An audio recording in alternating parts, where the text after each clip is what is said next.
If an opera were created to capture this moment in history,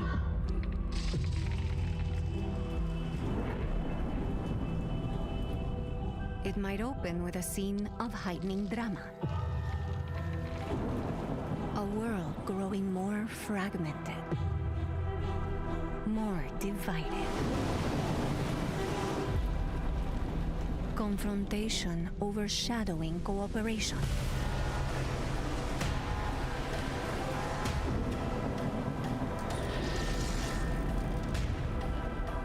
But as the story unfolds, another plot would emerge. Closer to people and more consequential to their daily lives. Because in cities, a different kind of leadership is taking hold. Cities are reaching out across oceans and across borders to make connections. They're building bridges and finding shared purpose.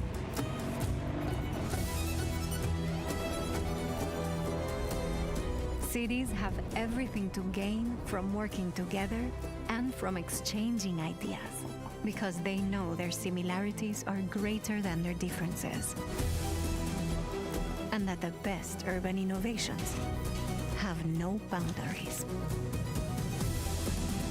Cities are forming a community of their own. It's growing in size and strength. The more cities join, the stronger the connections, and the brighter the future will be. So, welcome to Madrid and to Bloomberg CityLab. Let's connect.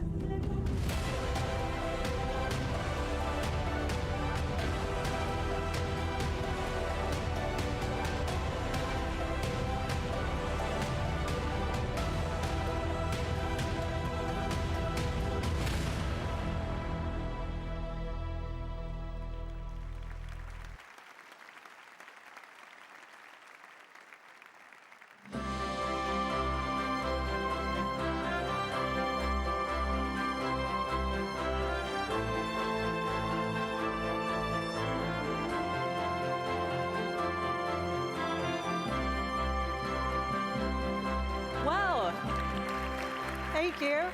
Good morning, everyone, and absolutely, let's connect. I'm Tracy Alloway. And I'm Joe Weisenthal. And we are the co-hosts of Bloomberg's Odd Lots podcast. We are also very excited to be your MCs for this morning. Now, on our show, we talk about a lot of different things, including some of the big challenges and opportunities facing cities around the world. That's right. We talk about housing, affordability, technology, and climate. And with all of our episodes, we try to understand not just what's happening, but of course also why. And so this morning, we're going to help guide you through some of our main themes, our three main themes, beginning with the importance of urban connections and how to strengthen them in your city. We'll also examine how one of the most consequential forces of our day, artificial intelligence, is transforming lives, and how city leaders can make AI work for their own communities. And finally, we'll look at why local leadership matters, how leaders everywhere are finding innovative ways to solve the tough problems. And to get everything started, please join us in welcoming the visionary behind Bloomberg CityLab, the founder of Bloomberg LP and Bloomberg Philanthropies, and of course, the three-term mayor of New York City, Mike Bloomberg.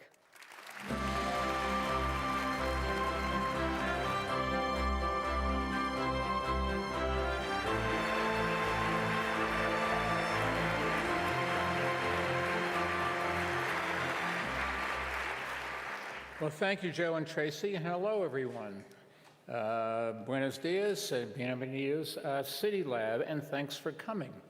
It is great to be here in Madrid, and I think it's a wonderful way to kick things off with the incredibly talented Anthony Roth Costanzo.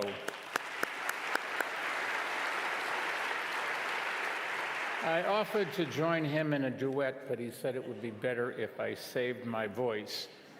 You can thank him later.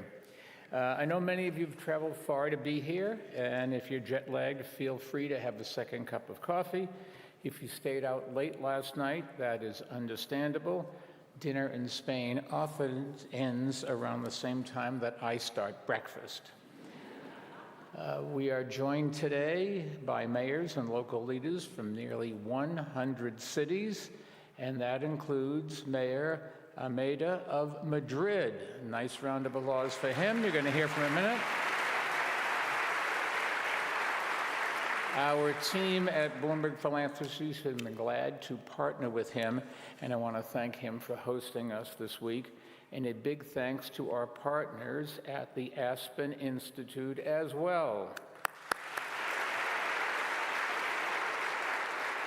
Now, we are living in a period of extraordinary transformation.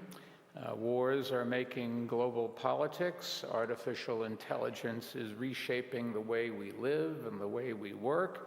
Climate change is posing dangerous new threats. Isolationism is harming the ability of national governments to combine strengths and collaborate. And the more national governments retreat from the world stage, the more important mayors become. Our whole team at Bloomberg Philanthropies is committed to helping mayors rise to the occasion. Mayors have to move quickly and adapt to big change, and we are too. For instance, for years we've been helping cities harness the power of data through programs like What Works Cities and the City Data Alliance. They're helping mayors turn information into better decisions and better results for residents. And now we are building on that foundation with a major focus on AI.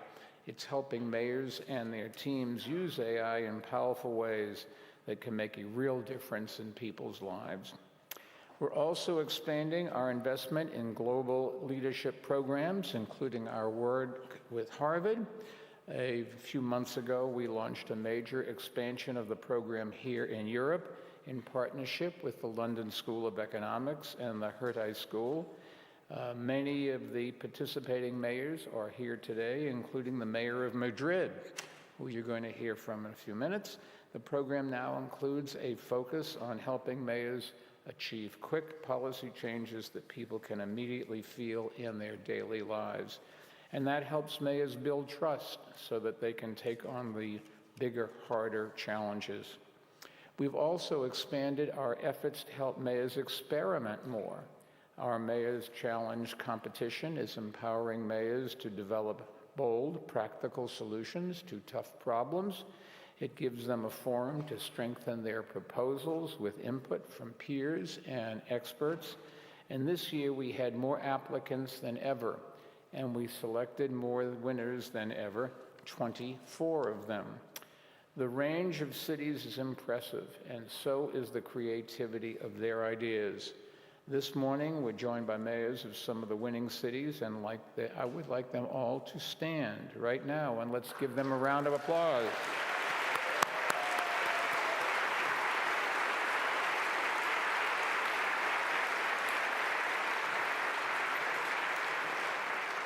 Now, mayors understand that they have everything to gain from cooperation.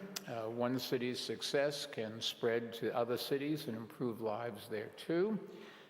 Fostering more of that collaboration and cooperation is at the heart of our work at Bloomberg Philanthropies.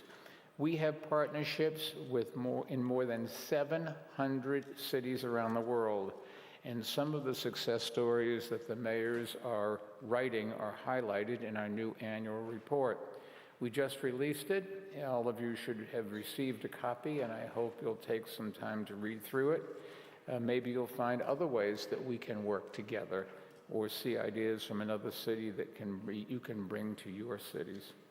Across all our programs, we're working to accelerate the spread of innovative ideas from city to city. One way to do that is by building global networks focused on specific issues facing cities everywhere. And that includes a growing toll of injuries and non-communicable diseases like cancer and diabetes and heart disease. Globally, they account for more than 3/4 of all premature deaths. Through the Partnership for Healthy Cities, mayors are joining forces to tackle them, fortunately. They're passing small policies to clean the air and to expand access to healthy foods. They've been working to give people more alternatives to cars by expanding bike infrastructure and mass transit. Road safety, as you know, has been a big focus for Bloomberg Philanthropies for almost 20 years.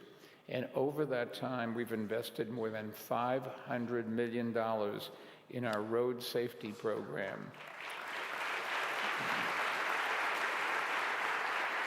And working with partners, we've helped to pass nearly 200 policies to make our roads safer.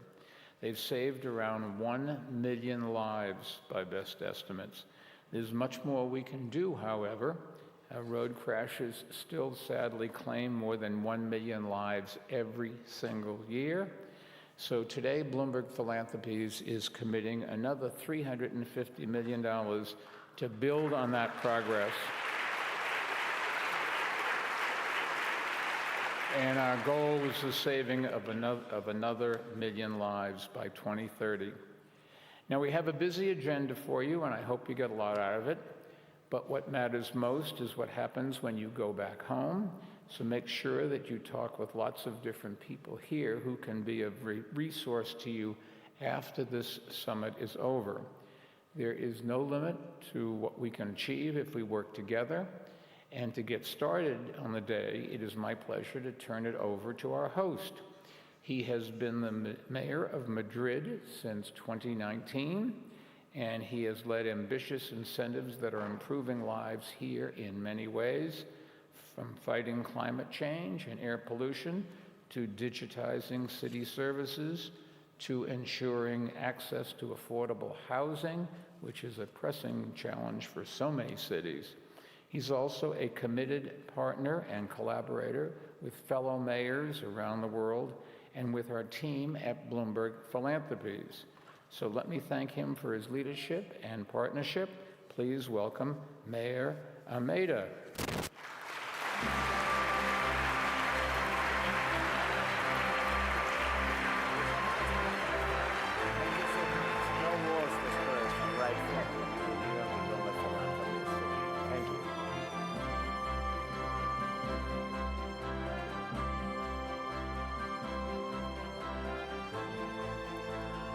¿Qué tal, María?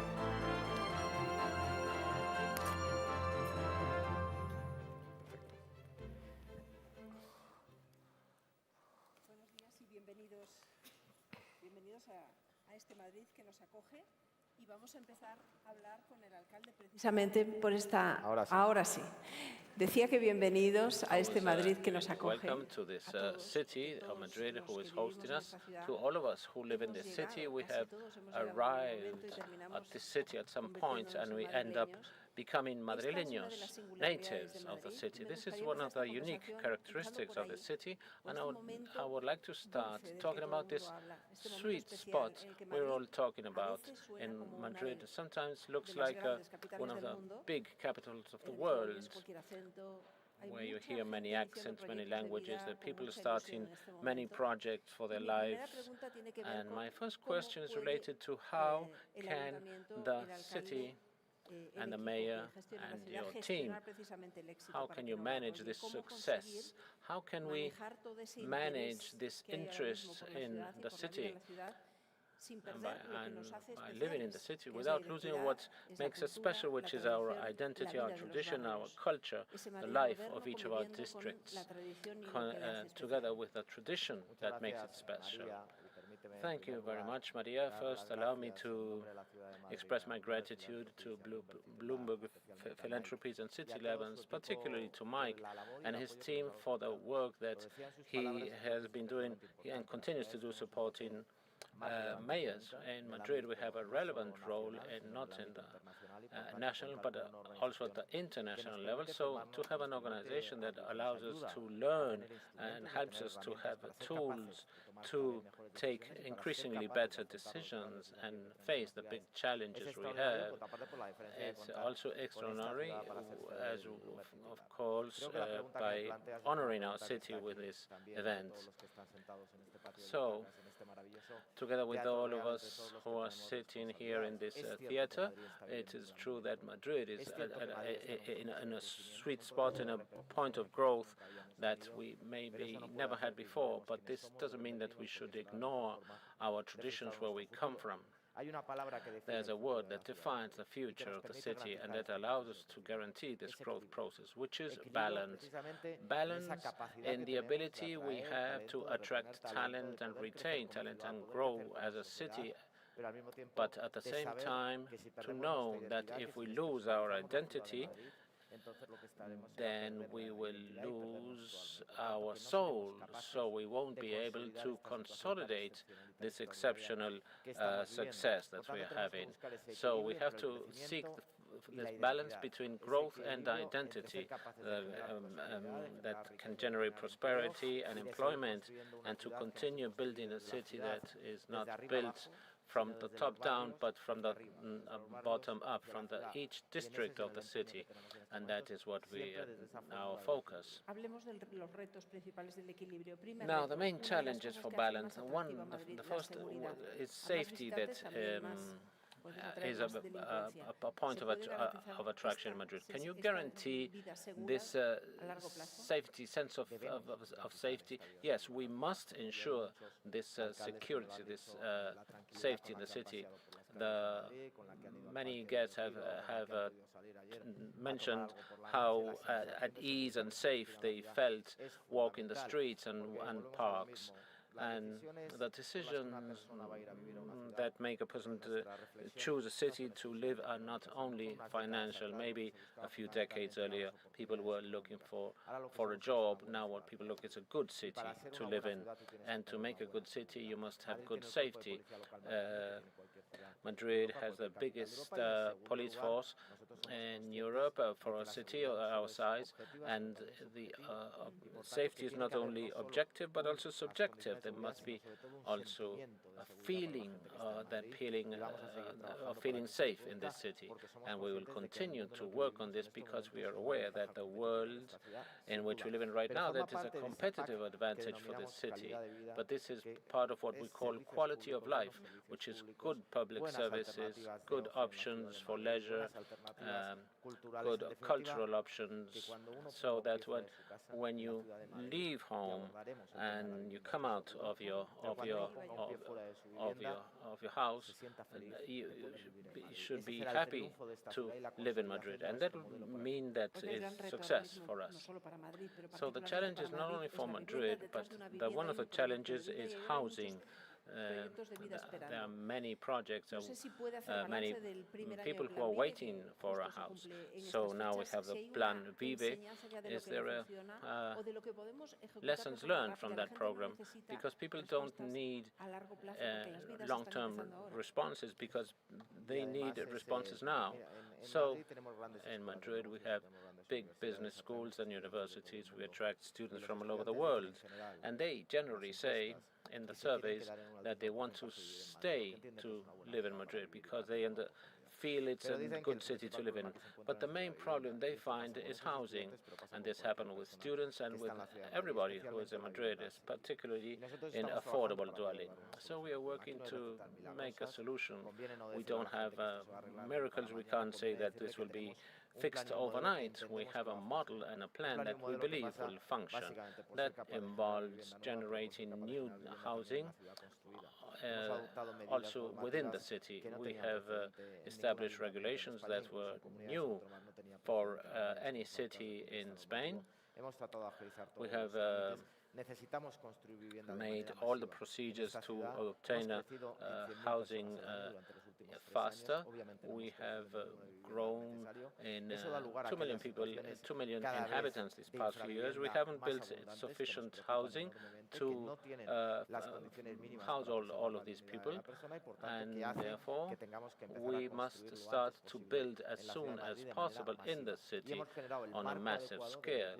And we've generated all the regulations, the financial and regulatory situations and conditions to do this.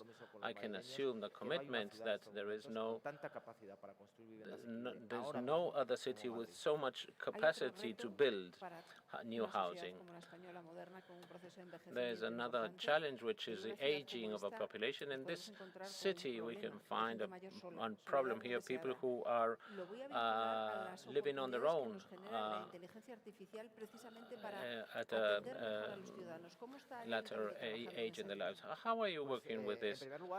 Firstly, we are the city with the longest life expectancy in the world, together with Tokyo, that says that we have the ability to take care of the elderly. And Spain, present-day Spain, has been built by them. We also have a high percentage of population over 65. The most important contract is a contract of remote assistance for the elderly that allows us to identify any circumstance that could present a threat for elderly people. And so elderly people can communicate through the telephone, through mobile, through a smartwatch. So in the area of unwanted loneliness, we have an extraordinary solidarity initiative in our city that enables young people to assist and to accompany the elderly, either personally or through a phone call, and a network of workers, of municipal workers who facilitate this. So when you have given your entire life to a country, the institutions must not abandon them. And we have to provide solutions for them, and the AI, through this remote assistance contract, allows us to prevent and respond faster to any issue they may have. We are living a very fast-changing pace of changes in Madrid. You know how we are looking to elections in the near future.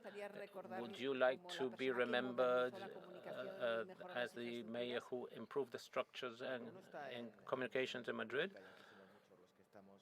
When you are subject to politics, mayors are usually asked about a legacy, and this was identified with infrastructures. It is true that we are carrying out infrastructures more than ever that will improve modernization and better quality of life in different districts. In different areas, but we should not aspire only to material legacy, but also in services. When they ask me about what is my legacy, and I always say the same. As the person who at each point in time did the right thing for the common welfare and to serve citizens. I think this is what dignifies politics and what allows us to put forth our best efforts. We have, for different people, our legacy will be different depending on where people live and the improvements we have made in the district or help the elderly.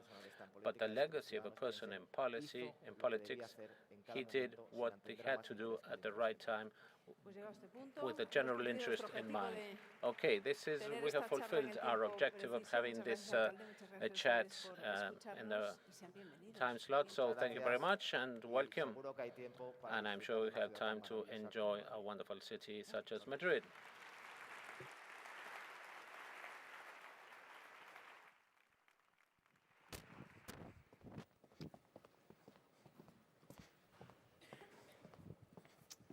All right, thank you. And we are back, and we are about to dive into a technology that, of course, affects all of us every day, and that is, of course, AI.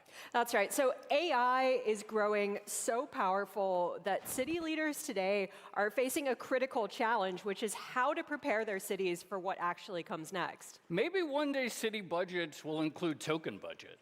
Probably sooner than we all think. But anyway, we're about to hear from some of the world's top city leaders and industry innovators on how they are approaching this enormous challenge. And we're going to invite you to participate in a very large town hall. Yeah, okay, large is a clue here. Think large as in language model, of course. All right, we will see you in a moment.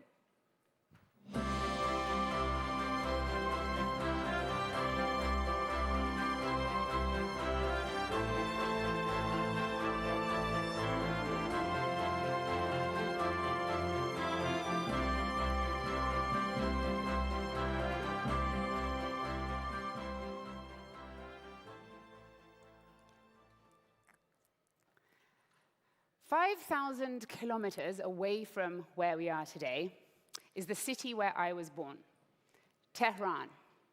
That's the capital city of Iran. Iran, not for the reasons that it's in the news right now, is key to why I'm standing in front of you today. I left with my family when I was 3 years old. I went back when I was 19, and one thing struck me more than anything else: silence.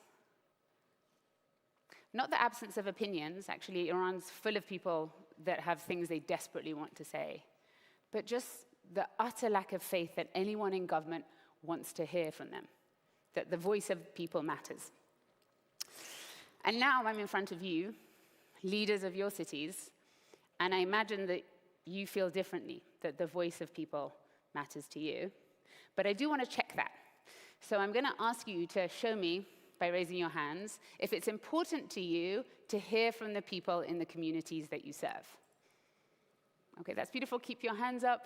I love that you guys are raising your hands up there. Thank you. I see you and appreciate you. Keep your hand up if you are confident that you are indeed hearing from everyone in your community today and not just the loudest people.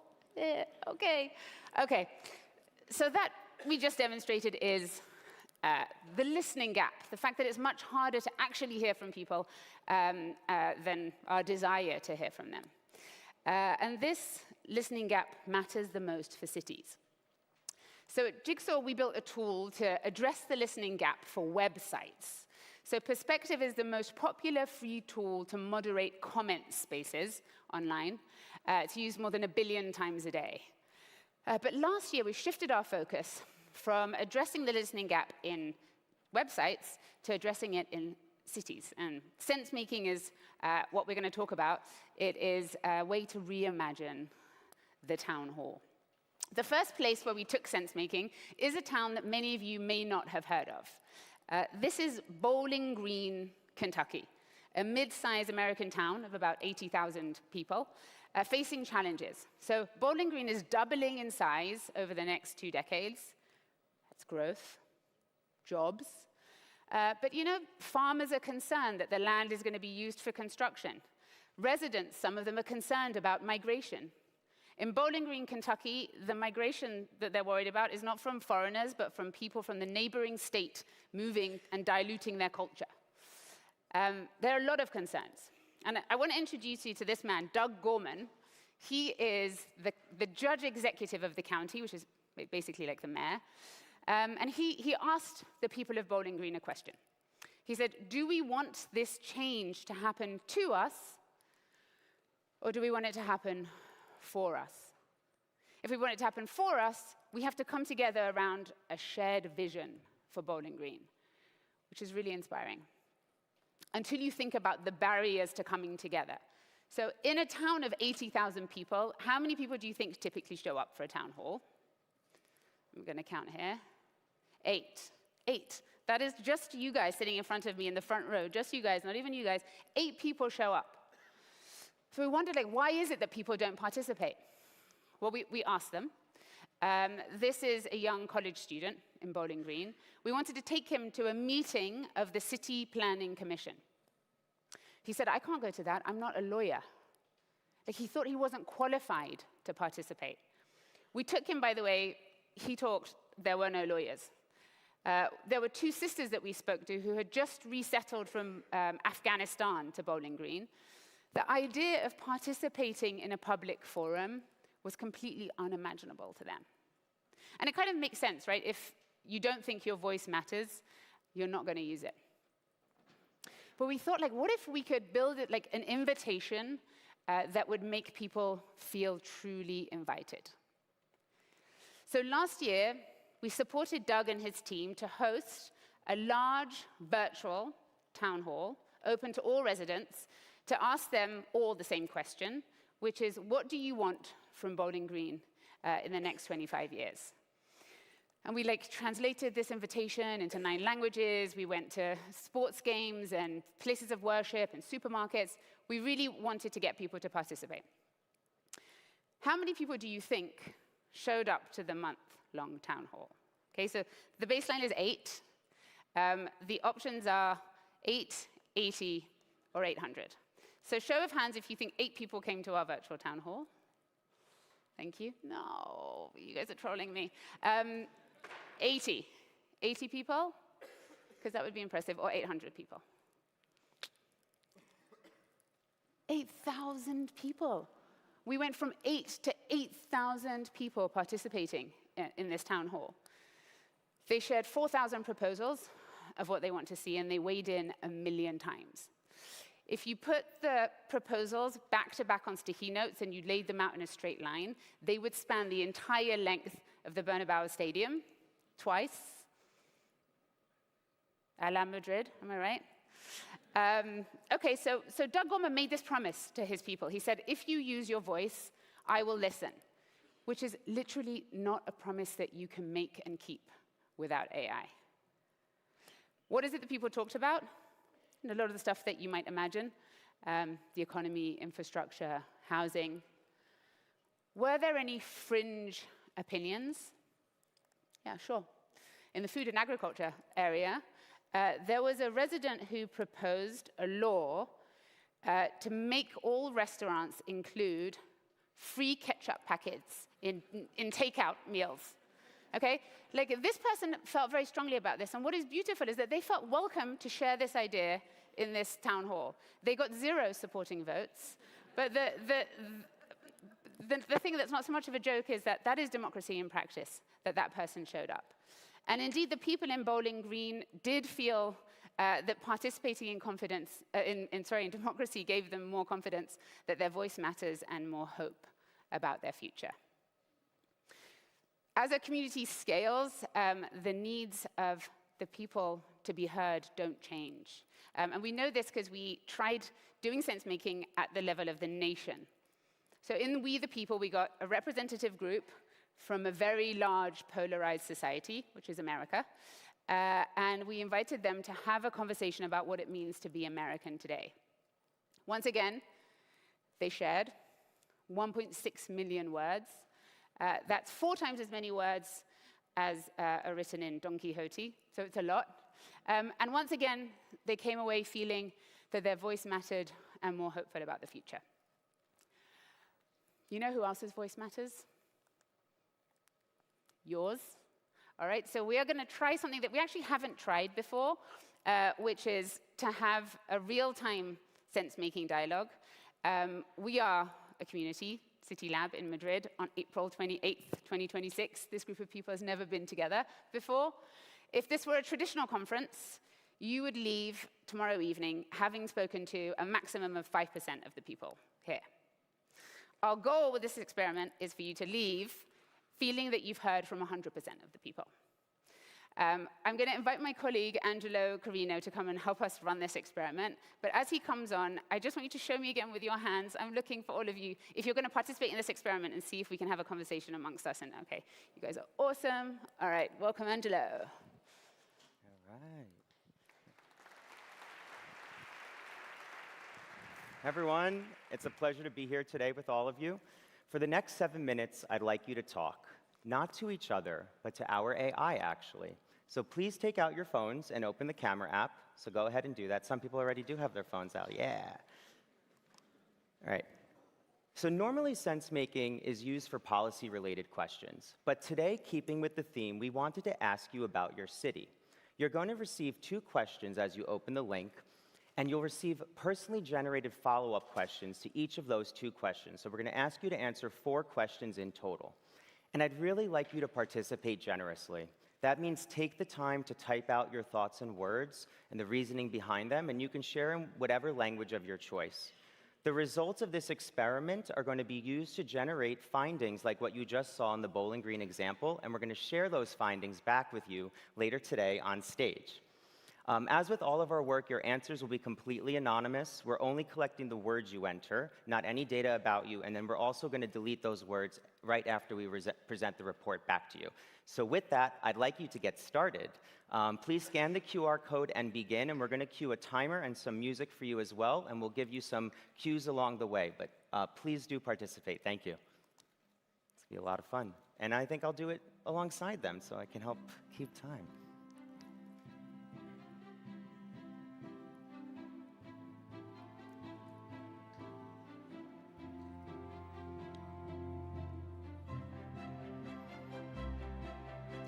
And take your time. Remember, take your time. You have still 6 minutes.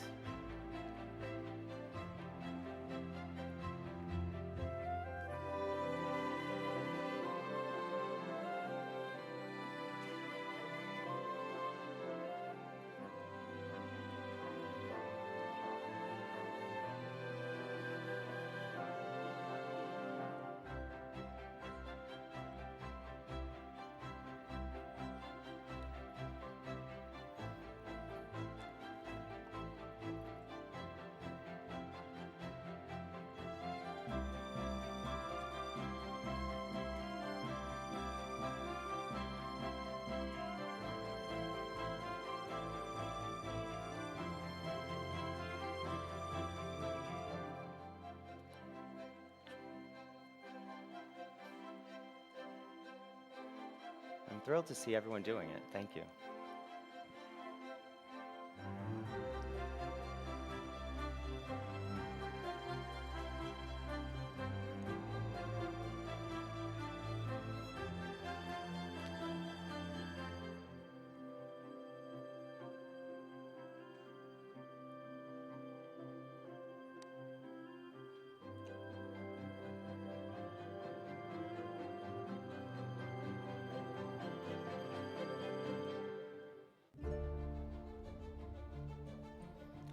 All right, the music change means that you should be on to your second question, if not your third question, so maybe start picking up.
Music change means you should almost be done. I'm going to take a photo of you.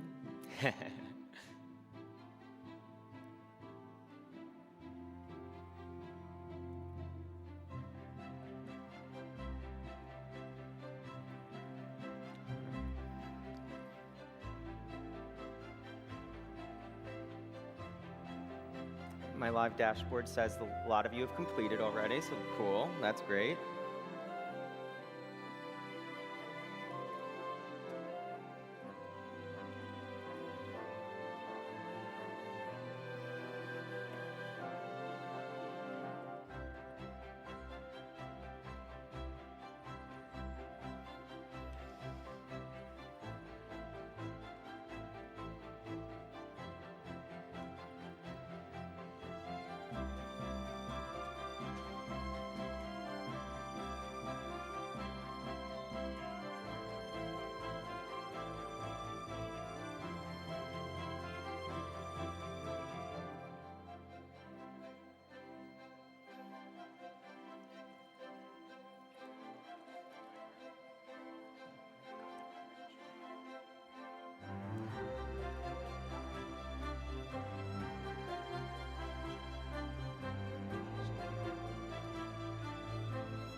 Have we moved on to checking emails now? I think most of us are.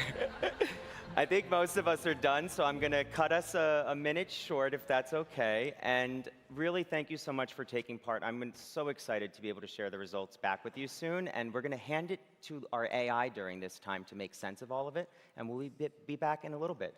Thank you so much. Cheers.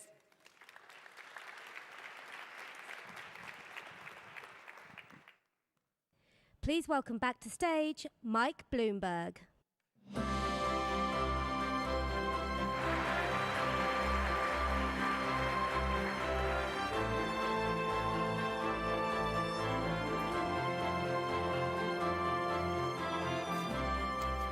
Well, hello again. I hope you're enjoying the morning so far. There are a lot of complex issues that we'd like to cover today, and one of the biggest is artificial intelligence. AI holds so much promise to help municipalities improve the quality of services and access to them, and we thought it would be a good opportunity to let you see what's going on elsewhere. AI also presents many challenges that will be felt at the city level, including changes to the job market. I think it's fair to say nobody knows what the future holds, but the better prepared cities are, the better they can seize opportunities or avoid dangers. To help them, Bloomberg Philanthropies is launching a new initiative today. It is called the Mayor's AI Forum, and there are 10 founding cities. They are Bogota, Boston, Buenos Aires, Kyiv, London, Madrid, Nairobi, San Antonio, San Francisco, and Tokyo. These cities are all centers of innovation and commerce. They're all regional economic hubs, and they are well positioned to generate new ideas and help them spread. They all have creative mayors who are committed to seizing the opportunities that AI represents, and the mayors also share a commitment to working proactively and with each other to address climate changes, potential challenges. We're glad to be joined by some of them today. The initiatives that we're about to start will help mayors collaborate and amplify their voices. It will help ensure that private sector companies understand the issues facing cities as they develop AI products, and it'll help governments at all levels understand those issues as they develop AI policies. The Mayor's AI Forum will be supported by the Bloomberg Center for Government Excellence at Johns Hopkins University. It will benefit from experts and world-class advisors from across the Bloomberg Philanthropies network. And I'm glad to say that one of the people helping to launch this initiative is the Mayor of London, my friend Sadiq Khan. And let me tell you, he has been one of the great mayors in the world today. He's done an outstanding job leading the city, and he's one of the boldest and most innovative and imaginative mayors in the world. Bloomberg Philanthropies has been glad to work with him on so many issues, from fighting climate change and air pollution to supporting the arts and spurring economic growth. London, as we all know, was one of the most important centers for tech, with a flourishing startup scene, including AI. There is an enormous amount of talent and expertise that the mayor and his team can tap into. We're glad to have him with us today. Sadiq, the floor is all yours.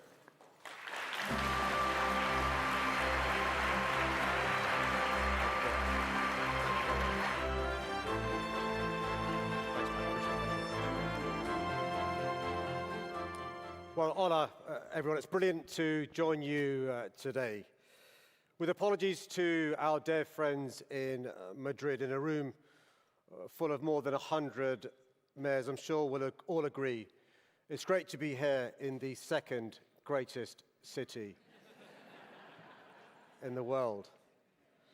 There may be less agreement on which is the greatest city in the world, but I'm great that Mike Bloomberg, the 3 times mayor of the third greatest city in the world, introduced me. But seriously, can I pay tribute to Mike for his leadership and to Bloomberg Philanthropies for investing in mayors and our capacity to lead, and for bringing mayors together to address the most pressing issues of our time, from adapting to advances in AI to combating the climate crisis. Please show our appreciation to Mike Bloomberg and his team.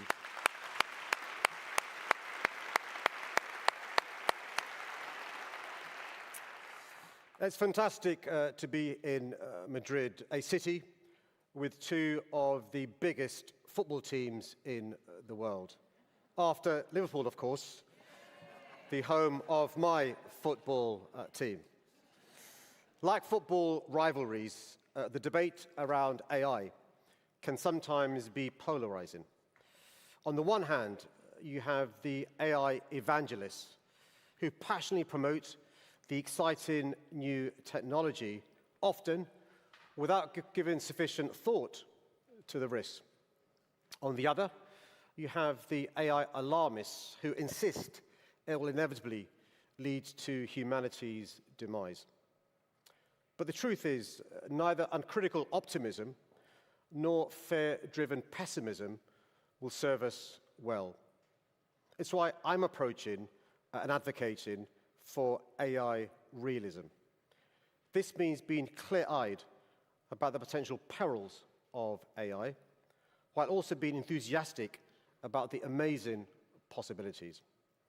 In London, we're already using AI to predict congestion, tackle poor housing conditions, speed up cancer diagnosis, aid in the fight against the climate crisis, and much, much more.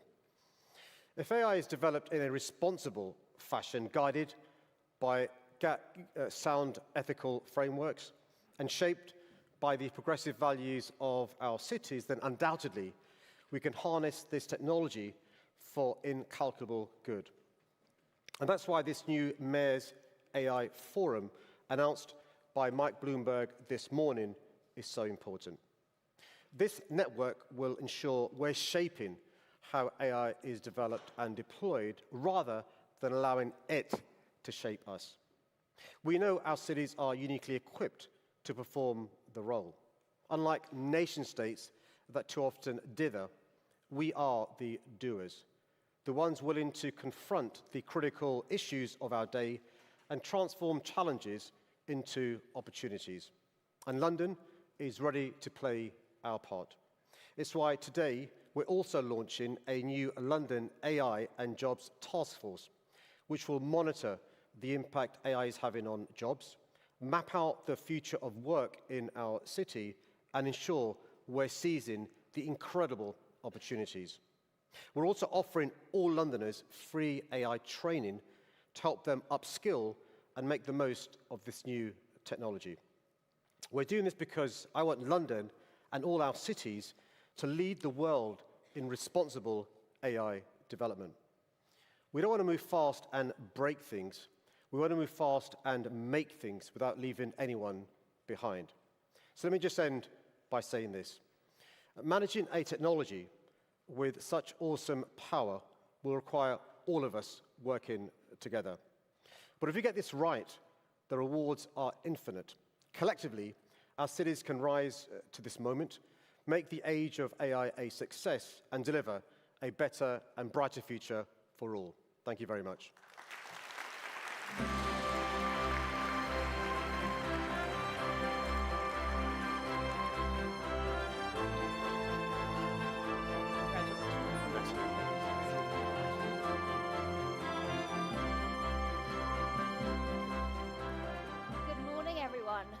What a beautiful setting to be in. And Malcolm, this AI forum you've all announced, you know, at this time, as a journalist, every national government you hear from wants to say that they're doing AI. Every business also wants to say they're doing AI.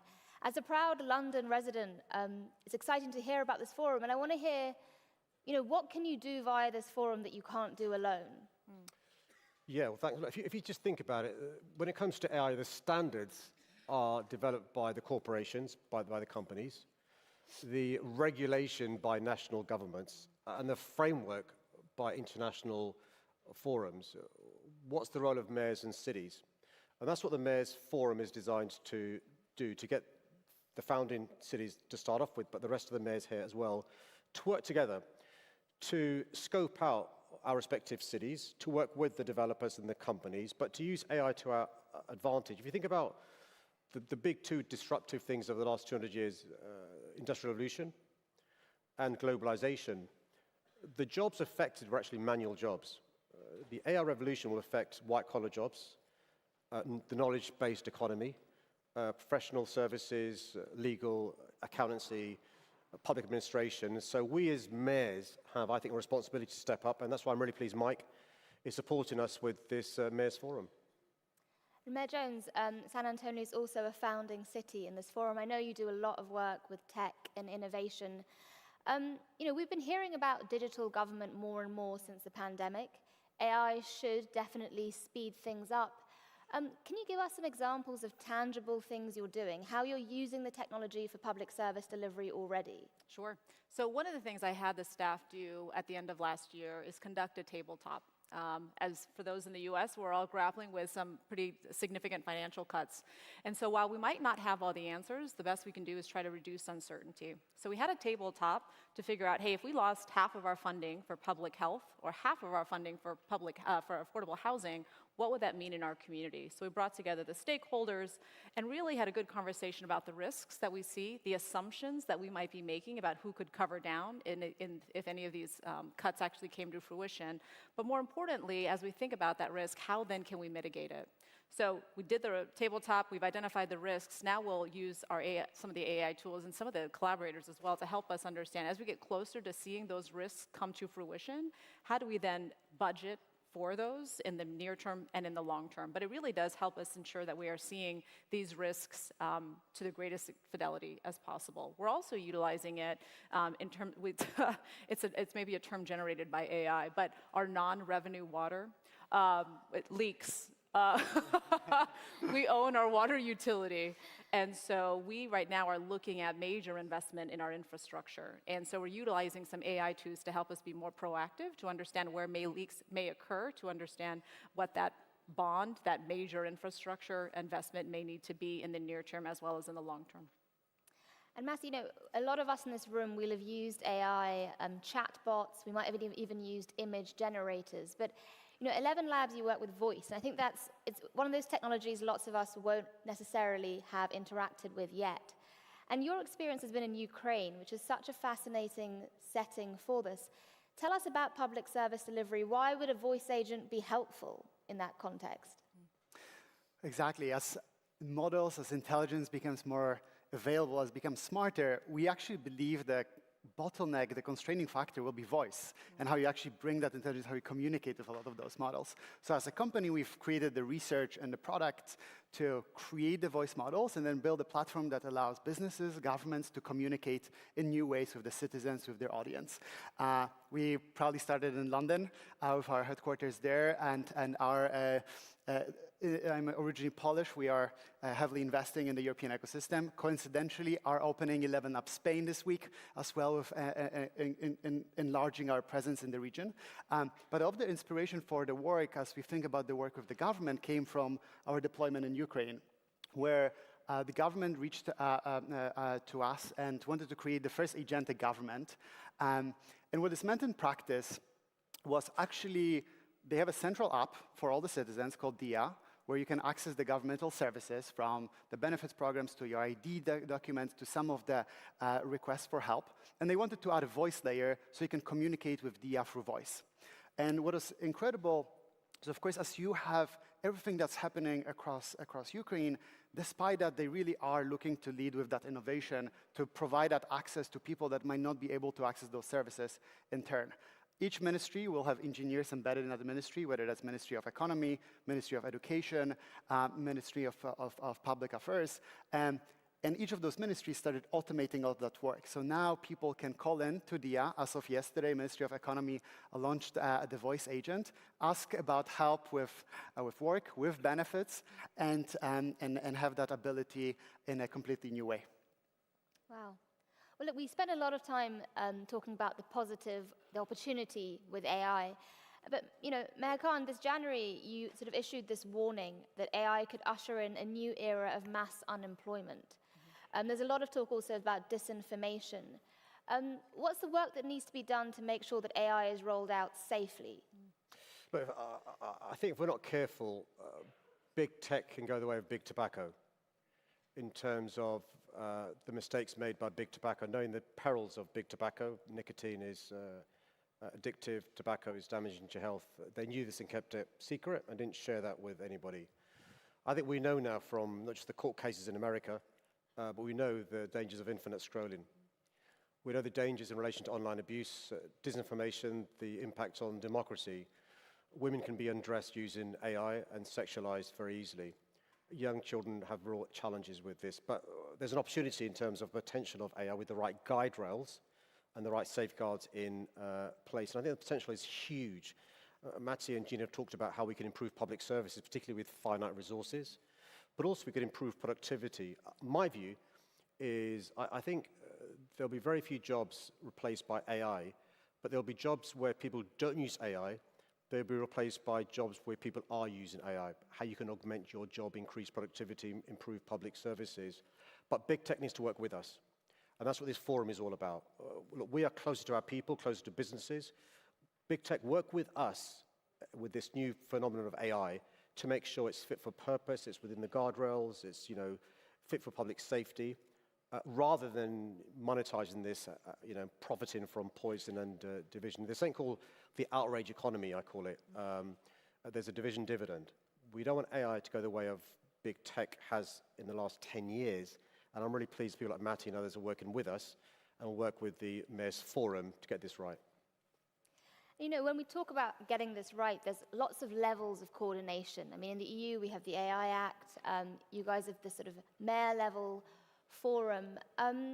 Mayor Jones, in the US, of course, you have the federal system. For you, what is the correct level at which to coordinate? What is the role of each of these levels that can be helpful for you as a mayor? Well, I think part of that goes back to actually the previous question in terms of what are you actually trying to achieve, right? And we are really grappling not only with how quickly AI is being employed and changing the circumstances, but also with how quickly people are being left behind. Certainly that is related to some of the economic policies we are now implementing in the United States, unfortunately. And one of the things that we're really grappling with are not only the impacts of the One Big Beautiful Bill, which will see massive cuts to Medicare, Medicaid, CHIP, and SNAP. At the same time, we are seeing the ways in which folks are not necessarily ready for this economy. So we're dealing with the most vulnerable at the same time. So when we're thinking about upskilling, I was thinking about this panel, it's really about seizing the opportunity as well as grappling with reality. And I want to just touch on what you just described there in terms of what you all are doing. But in San Antonio, we've got an opportunity to really be much smarter about how we invest in upskilling folks and what that looks like. Not everybody's going to be a cyber tech person, and that's okay, because we still need plumbers and electricians and all the other folks. So part of it is making our community AI ready is also ensuring that we're managing people's expectations about what this economy can do and will mean for them, and then preparing them accordingly. AI really kind of forces you to gut check yourself. We just don't have the luxury of time or resources to do things the way that we have done or things that make us feel good.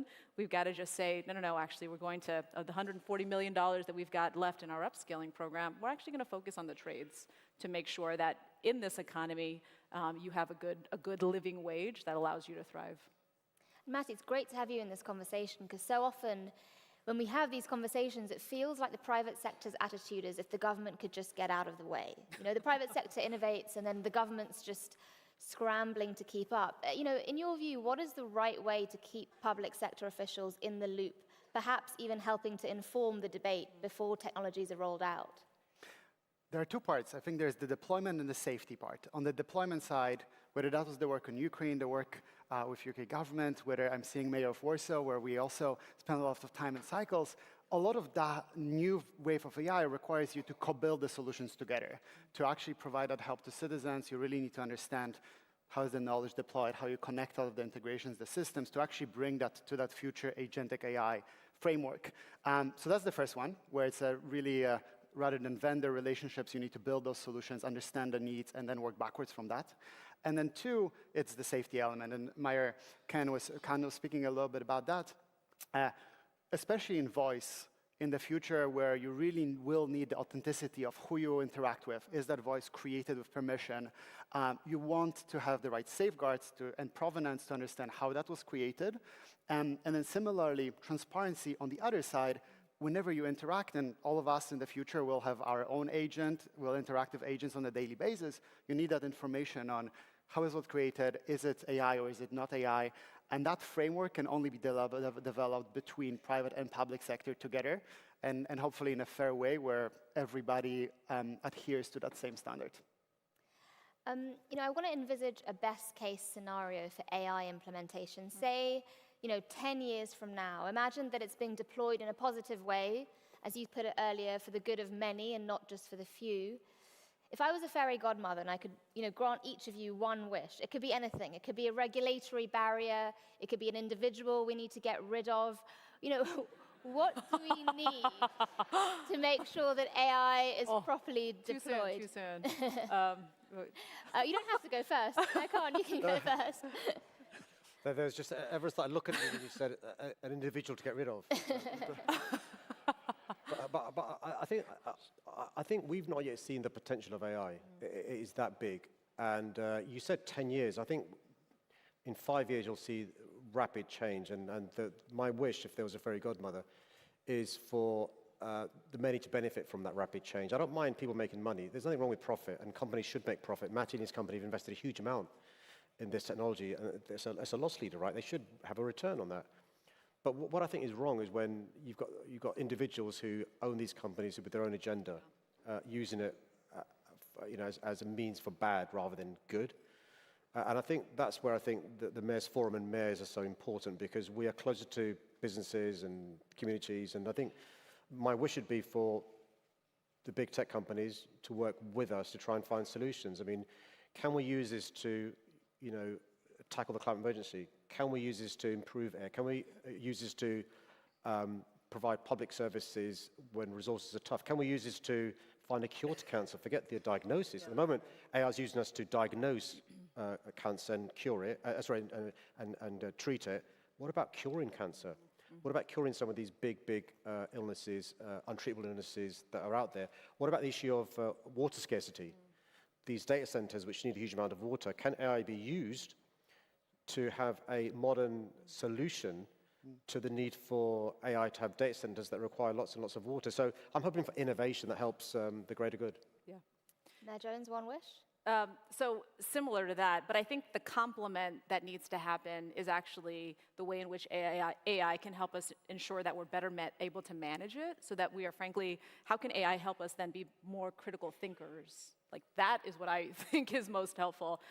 We recognize the ways in which it is allowing folks to not think with certain parts of their brain, which is obviously makes that the most dangerous. So how can it enable us to ask more critical questions and point out the assumptions that we are making to understand what the blind spots are, and not necessarily leading us to an answer? But I think fundamentally, as the mayor said, all of this requires leadership, right? It's really about courage and leadership, and frankly, what I want now in Texas is a little bit of what I just saw in Taiwan. I was there 3 weeks ago, and I was amazed. I was there for a week, and after 2 days, I started asking around. I'm like, where are all the homeless people? Why don't I see any homeless people? A week I was there, I didn't see any homeless people. And so I think, the advancements that we can make are not necessarily only related to AI. Certainly they can help us get there, but I don't think it has to be something that we wait 10 years. Some of this, again, just comes down to courage and investing in the right solutions. Very quickly, education. I feel that's one of the incredible unlocks of AI in the future, where everybody will have their personal teacher, their personal tutor. I think the cities, the governments have an incredible role in playing on opening that access. And to the earlier points, I think the last thing we want is with AI to the disparity to increase. And I think the one way of making sure it doesn't is unlocking and giving access to AI to everyone in their education system. I think a lot of people in this room can help make those wishes come true. So thank you guys for your time. Appreciate it. Thank you. Thank you.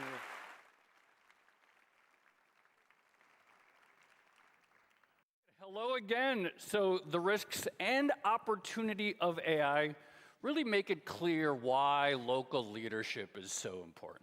Yeah, we are about to hear from the mayors of Baltimore and Barcelona, as well as the boundary-breaking former mayor of Paris, about finding new ways to solve old problems, from housing affordability to public health challenges to inequality. But before we do that, please welcome Ricky Burdett from Bloomberg's LSE European Cities program for a moment that we are calling Leadership in Crescendo.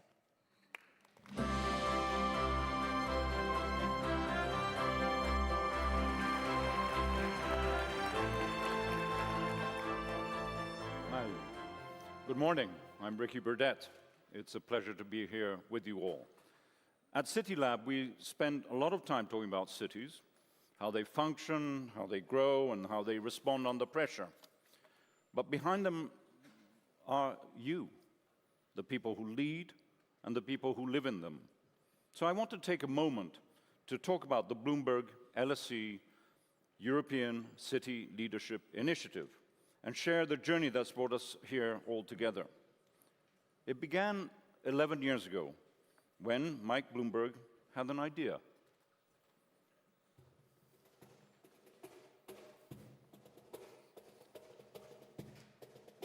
Mike has always marched to the beat of his own drum. He knew that the skills that make a great politician are not always the same ones needed to run a vast bureaucracy with huge budgets, competing interests, and operational complexity. So he asked, what can we do to make a difference? What if city leaders had access to the kinds of learning, partnership, and practical support that match the scale of the job? Mayors are on the front lines, and crises hit cities first. And when national governments fail to act, mayors must. What if we could supercharge the quality, the ambition, the innovation of local leadership across a country, across a continent, and across the world? In 2017, Bloomberg Philanthropies launched the Bloomberg Harvard City Leadership Initiative, a first of its kind global year-long program in partnership with Harvard Business School and the Harvard Kennedy School, bringing together mayors from around the world along with senior leaders and prepare them to lead with greater confidence, skill, and impact. And something great happened. In coming together, city leaders met peers who understood the pressures and the stakes of the job. They became a chorus, and together, their voices were louder. I'm Andrea Römmele. Like many of you in the audience, the instruments you'll hear today come from across all of Europe. Each might play a different melody, but as they layer, they begin to respond to one another, working in harmony, gaining in volume, building to what you might call a crescendo. And that's just how this initiative works. Cities learning from each other and building solutions that no single city could deliver alone. What started as a bold idea began to grow. The global initiative expanded from the United States to Israel, then to Africa, each time adapting to local realities. And as it grew, one thing became very clear. Cities may share challenges, but they do not experience them in the same way. Europe needed an initiative shaped to its own needs. As the global program gained momentum, there was an opportunity to build on that foundation. And one of the first calls Bloomberg made was to LSE cities at the London School of Economics. This was the moment to create a European home for city leadership in London. But as any European will tell you, the UK does not represent the European Union. Ricky, but you know, our door is still open. Thank you. That's why Bloomberg Philanthropies works in partnership with both LSE Cities and my institution, the Hertie School in Berlin, ensuring this work reflects the breadth of the entire continent. The crescendo was continuing to build. Bloomberg LSE works at 3 levels. We start with 30 mayors. Each mayor is joined by 2 senior city officials. Each city then brings 10 early, mid to career professionals. In total, that's 390 people annually embedding new capabilities across city halls. On top of those 390, the initiative also invests in building an unprecedented body of research, of knowledge. We're digging into the risks and challenges cities face, and most impactful city government innovation solutions across European city halls. We're developing the next generation of local leaders, supporting 5 PhD researchers as well as 10 scholarships each year. And over time, 120 students from our partner institutions will work directly inside city halls across the continent, bringing people, research, and future leaders together as the tempo of our modern world increases. And as that tempo intensifies, so too does the complexity of the world our cities must navigate. The challenges facing cities are evolving, becoming more urgent and more demanding than ever before. We have long understood the risks of climate change, but today the risks are reality.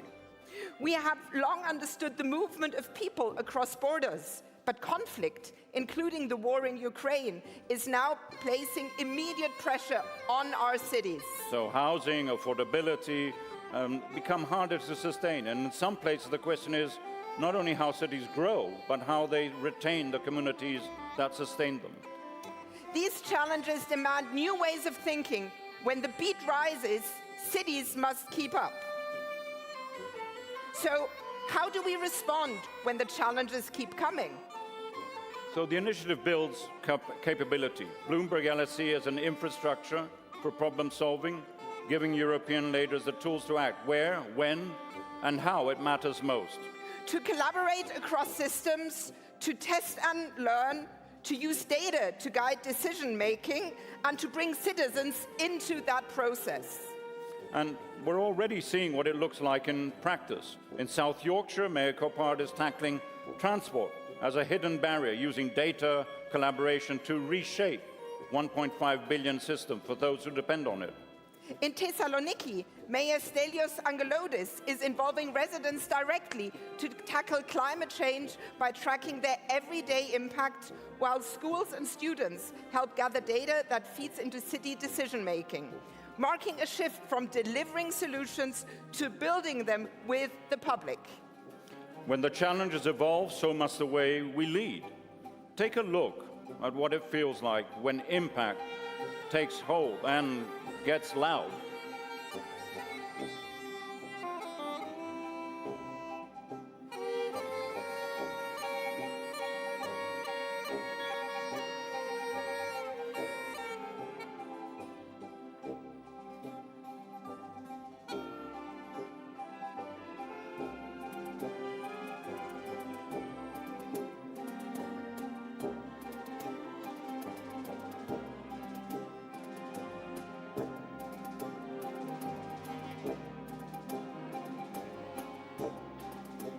I'm very excited to be selected for the program.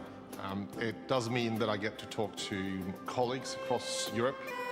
We get to explore what resources we need, how we can pull resources together to be effective mayors, and also how to work both with citizens and stakeholders to get better outcomes. Being part of a small country, we believe that we can learn best practices in other cities that face the same challenges as us, but also we believe that we can share our values and our tradition with them. To be selected for LSE Bloomberg Leadership Initiative was incredibly an opportunity. Be mayor is the best job in the world because you can work for future generation and make your community a part of a better world. It's very important to have cities involved in programs like this so that we can actually learn from each other, but have also the lessons and guidance and mentoring from LSE and the whole program. Being mayor is the best job in the world because you can listen to your citizens and make a real change for them.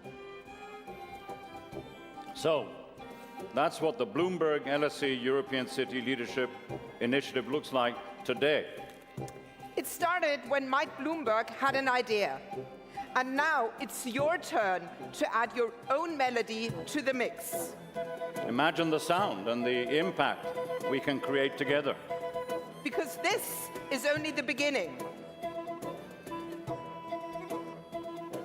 City by city, that impact spreads. And as this network grows, our voices get stronger. Our tempo accelerates. As we work in harmony towards a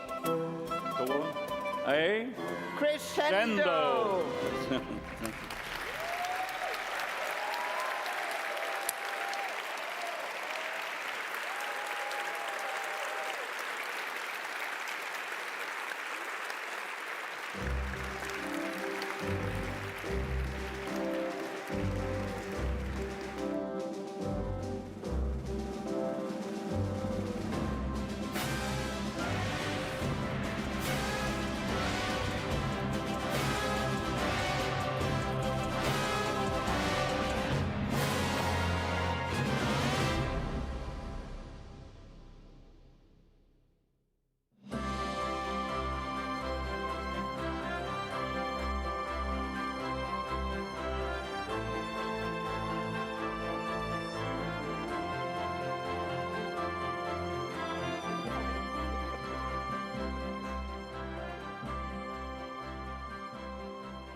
Anytime I speak to city leaders about the most daunting challenges they face, housing is almost always at the top of that list. In some cities, there is housing stock, but it requires rehabilitation to be livable. In other cities, there's not enough affordable housing to meet residents' needs. So let's look at some innovative housing solutions through two case studies in Baltimore and Barcelona. Mayor Scott, you're a Baltimore native, and so you have firsthand experience of the housing challenge in your city. What are the origins of those challenges, and how has it shaped Baltimore? Well, Jen, you can't talk about housing in Baltimore City and not talk about the history of redlining. At my desk, the first racial redlining bill was signed. You can see that map on the left there determining where people could live by race. And when you push us forward into 2020, when I took office, there were 16,000 vacant properties. That's the map on the right. Most in those redlining neighborhoods. You cannot separate the two. And when you add on the fact of the industrialization, when you add on drugs and guns and crime following behind this purposeful disinvestment to a large section of the city, you get the problem that I inherited in 2020, which was 16,000 vacant properties. There were 16,000 vacant properties in 2020. 20 years prior to that, when I was a junior in high school, there were 16,000 vacant properties, an issue that had just stayed the same for a long period of time. Mayor Coiboni, what are the specific housing challenges you face in Barcelona, and how are you trying to address it? Bien, ante todo, me gustaría agradecer First, I would al alcalde de Madrid y a la ciudad de like Madrid to thank su the mayor of acogida. Madrid for their welcoming. I would also like to thank Bloomberg Philanthropies for the important role they're playing to connect mayors from all over the world, like my colleague from Baltimore here. And thirdly, allow me to give a message of my acknowledgement and support to the new United States cities who are fighting for democracy and human rights of their citizens.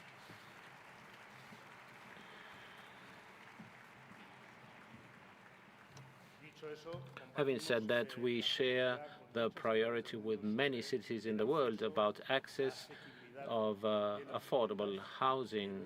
In my city, we have started taking two very important measures to regulate the prices of rentals. You can see the consequence right now on the screen. That was placing a maximum price of rentals. And at this time in Barcelona, in contrast with other European cities, we have halted the increase of rentals, of flats, and also in the regulatory area, we took a second decision that was not to renew any license of tourism houses since, well, in 2021. That excludes Airbnb from operating in the city. This means that we will have 2,000 apartments that will be made available to the market.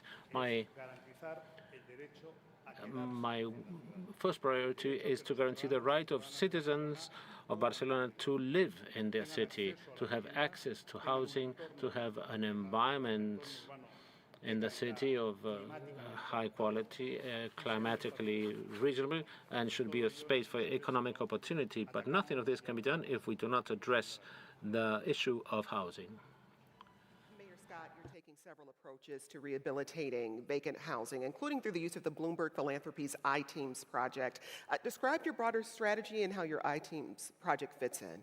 Yeah, listen, we have a block-by-block strategy. When you have the swath amount of vacant properties in Baltimore and understanding we're a city of neighborhoods, this is not a cookie-cutter strategy. We call it Reframe Baltimore, where we're talking about a 15, now 13-year plan to eliminate vacant housing in Baltimore over the next 13 years. But what we did most importantly is not just my strategy. It's the community strategy. So we're together. The government, obviously, myself, the state government, my governor, Wes Moore, our philanthropic community, to include Bloomberg and some other folks, our business community and the greater Baltimore community, but also the actual residents, the most important people led by Build, a big community organization for us. We together said that we're going to roll out this plan because an issue that has existed for this long was not going to be solved in one political term. And so we set it out that way, and we're working block by block by block. We're talking about an investment for us. We get $50 million a year from the state. We're using tax increment financing. We're using the investment from the government to pull down on private investment into this. And when you're doing these kind of innovative things, right, we're using our I-team here, and thankful to Bloomberg Philanthropies for our I-team, to not just help us with the existing vacancies that we know, but to preventing and understanding where the next vacancies may come from so that we can prevent vacancies from happening. And Terrence and the I-team have been great in helping us do that. And what we've been able to do collectively is go from that number of 16,000 that I spoke about in 2020 when I took office to 11,806 today. That's eliminating 1 in 4 vacant houses in Baltimore, a 25% reduction. And you wanted to show us an example of a neighborhood where this is working, and just describe what you're seeing here. So this is a very personal one for me. This is the 2600 block of Loyola Northway. When my family moved to Baltimore, my grandparents bought a house at 2510 Loyola Northway. So this is a block up from where I live. Most of my life, it looked like this on the left-hand side, right? It looked vacant. And what we've been able to do is now get this block that was almost all vacant, where my grandmother, my last conversation with my grandmother before she died was a simple one, but an important one. It's like, Grandma, you have to make sure that I'm responsible for what happens to the house. Not my mother, not my aunt, me. She's like, why, Brandon? I'm like, because people are going to be investing in this neighborhood, and the house is going to be worth a lot more money. She said, boy, there's no way in hell that's going to happen, but I trust you. I said, Grandma, they're going to be selling houses for $300,000.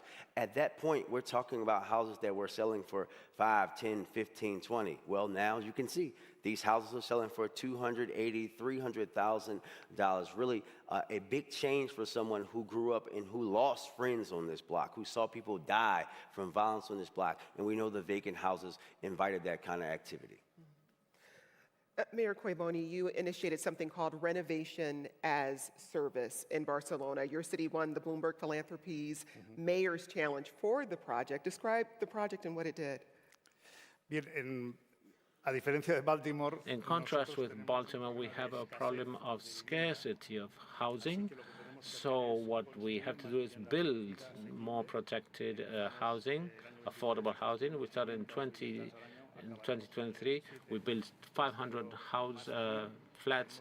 In the end of 2027, we have 10,000 in project, but we have the problem of maintenance and rehabilitation of existing housing in the most vulnerable areas.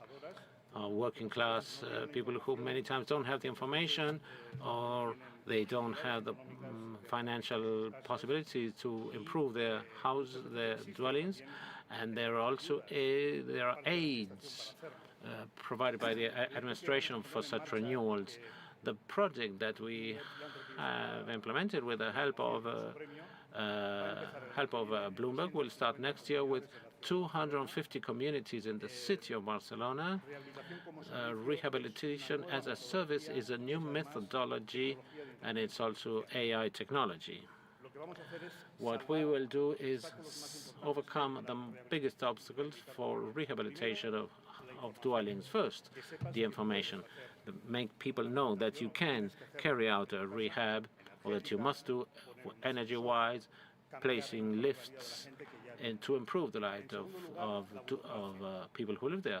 Then the red tape, bureaucracy, is a very important obstacle by which, due to which many people do not request subsidies. Then the third point is how to obtain aid from various sources to initiate a rehabilitation of your property, and how to build a consensus in your building to start a communal rehab. This is included in a complete process from taking the decision up to the construction itself, even with a marketplace with providers, to, well, on the basis of a platform that has AI, that has a chatbot, and that will help you throughout the process of decision-making, from information, laws, funding, and how to create a consensus in your building to start this rehab. And we're very happy with this project, and we're happy of the acknowledgement that Bloomberg Philanthropies has given this project, and we also want to help other European cities to do it in their own countries. Mayor Scott, you talked about this being You talked about your project in Baltimore being a long-term project. How are you engaging with residents as you're continuing to build this out? Well, listen, we say block by block, and we mean it. When we're talking about these blocks, we're actually going and doing community-based block by block planning with the residents about what they want to see. Because in some instances, we're talking about not just eliminating vacants, but building or renovating them and taking some of those houses and turning them into park spaces, right? You have to build a neighborhood and think about infrastructure in a different way. The infrastructure is not just the physical building of the house. People want to have nice roads and sidewalks. They want to have a park. They might want to live near where there's a public pool. And those are the kind of things that you have to do, and you do that in conversation. But also when we're going through the process of actually giving the properties over to developers, big or small, or community CDC groups who are going to be in charge, you have to have that person has to be respected and understood and have a relationship with that neighborhood in order to be successful. And it's very important to me that we did it this way, because many of the folks that sat in the seat of mayor of Baltimore told the residents of Baltimore that they were going to eliminate vacant housing in their time in office. It was no way, never possible for that to happen so quickly. And now we're setting the framework for we understand that the city has to hold whoever's in this seat responsible for eliminating it over the period of time that we set forward. And you can only do that by working with the community each and every step of the way. And Mayor Coiboni, very briefly, you're engaging with other mayors in the EU to push for policy changes at the EU level. What do you hope comes out of that collaboration? Bien, los alcaldes europeos European mayors realized some time ago that we shared the problem of housing, of the increase in prices, unsustainable increase that expelled residents from our cities and affects working class families mainly, and mainly young people and urban middle classes of European cities, where in 10 years the price of rentals has doubled in price. And it is not only for European cities, but a European-wide problem. And through these conversations, we developed Media for Housing, which is a network of mayors who have been working informally for 2 years to include in the agenda of the priorities of the European Commission the problems of housing. Now, for the first time in the history of the European Union, the European Commission has a housing plan to address the inaccessibility of housing in Europe. For the first time, Europe has a commissioner a minister, so to speak, of housing for the first time. And this Thursday, today, we will, next Thursday, we will meet in Brussels to start a campaign, not only to develop a plan, but to get the financial resources for the next budget of the European Commission, so that cities can have the finances to develop housing. And this is a big change in the past few years due to the organization of mayors, which is basically a WhatsApp group.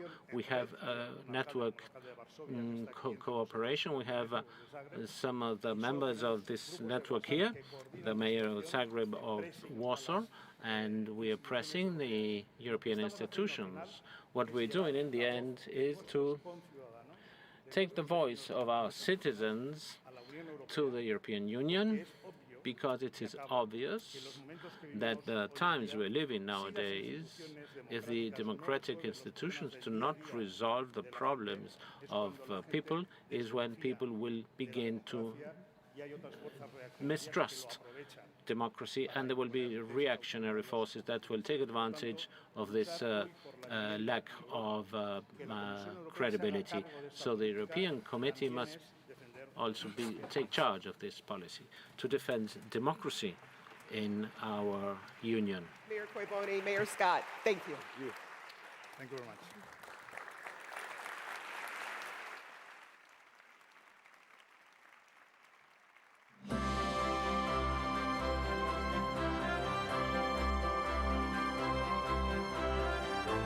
Dos y tres. Yo creo que son estos dos, ¿no? Sí, por favor. Gracias. Bueno, ya que estamos en el país de Cervantes y As we are in Cervantes Culture and Lebrija, we're going to carry out this conversation in Spanish. Mayor Ana Hidalgo is here with us this morning. Good morning, good morning. It's a pleasure to be here. I am Enrique Acevedo from Televisa Univision in Mexico, Latin America, with the Latin community in the U.S. Mayors. Yeah, I brought cheerleaders. Mayors, 12 years, 12-year terms in front of the government in Paris, cycle that has finished just a month ago. So it's 25 years working in the town hall, a full life working for public service in Paris. We're going to talk about what worked and what didn't. What would you do differently now, taking from distance? And if that's okay with you, to start with the reality that you found when you took over the government of Paris. It was a very troublesome city at the time. How important it was, and what was the political cost that it was going to take to do this transformation? I'm extremely happy to be here in Madrid, in this wonderful city, and thank you to Bloomberg Philanthropies and Mike for being here in this conversation. I have lived in Spanish as a citizen before being mayoress, before being in the local government, and as a citizen, what I was seeing was this congestion. It was also the cost of public health for people, for children, because it was a very polluted city. Air was polluted. And when I arrived in the government as vice mayoress and then as a mayoress, the point number one to tackle was air pollution. And the cause of all this that was traffic. The city had been organized around cars in the 50s, the 60s. It was 50 years, pretty much, in the city. It was only 50 cities around cars and automobiles. So we started working with doctors, scientists, working with citizens, and with all the people that had been elected in this new team in order to lower air pollution and allow people to breathe in the city. And the truth is, when I started to represent, of course I was elected, I was voted in, I didn't arrive in one touch. I had the support of the whole population. But quickly, when you face the issue of cars and cities, you also face lobbies, you face fossil fuels lobbies. And then we started a battle that I remember when we had this proposal that was voted in by Parisians, which was to make some pedestrian streets and to make to pedestrianize the surroundings of the Seine River. And I thought, my team, this is going to be a fierce battle. We're going to have a very strong battle here, because I was seeing how they were preparing opposition for this project. And I told my team, we will have to be very strong and put our foot down with the direction we have to take. We will have to work together and build alliances. And as I see here in Marionette, I can see that working with international organizations such as WHO, that was an incredible support, because in all the data we had, all the scientific data, the global data, helped me as well to convince and to be able to say why we had to change this whole organization, the city setup, and allowed to be a city not only developed around automobiles, but around human life and children and families. How did you reconcile this political reality and this tension between the design of public policy and the intention of improving a problem in the city and the resistance you can face without isolating yourself, having a constructive feedback, and without giving up or giving in? It's difficult, because it is true, when the battle is so fierce, there are so many doubts, and around you there are people doubting. There are people who doubt whether we will be able to resist, if we will be able to achieve it or not. Should we wait? And for me, waiting it was not doing. For me, it was important to demonstrate that we were moving forward, because we had the support of the population who wanted that. For me, it's important to work with the inhabitants, carry out consultations, include citizen participation, work with physicians, hospitals, work with mayor networks at global level, because when I was living in Paris, other colleagues were living as well in the same way around the world. And these networks where mayors are, where we share experiences and we share everything, are networks that give you a lot of personal strength, because when you go back home, you have this strength, because you know someone over there in Vancouver has the same issue as you have and has solved it in such a way.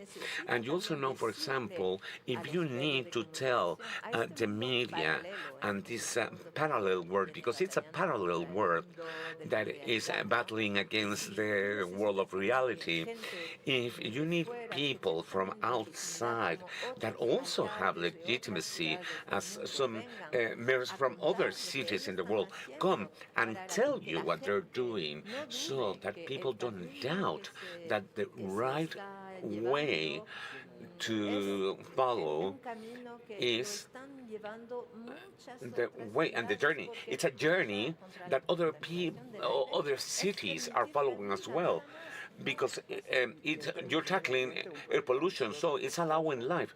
In terms of the environment, it's an ambitious and costly project. I remember critics were saying it was unnecessary. It was the cleaning of the Seine River. And for the Olympic Games. Yeah, that wasn't done only by the city. I managed to do it with the state that was supporting this project. And also thanks to the Olympic and Paralympic Games. But for me, it was paramount because the river, the Seine River, was, looking at it as all people were looking at it of a place where all the, let's say, dirty water was going. But we needed to protect it because it was part of nature.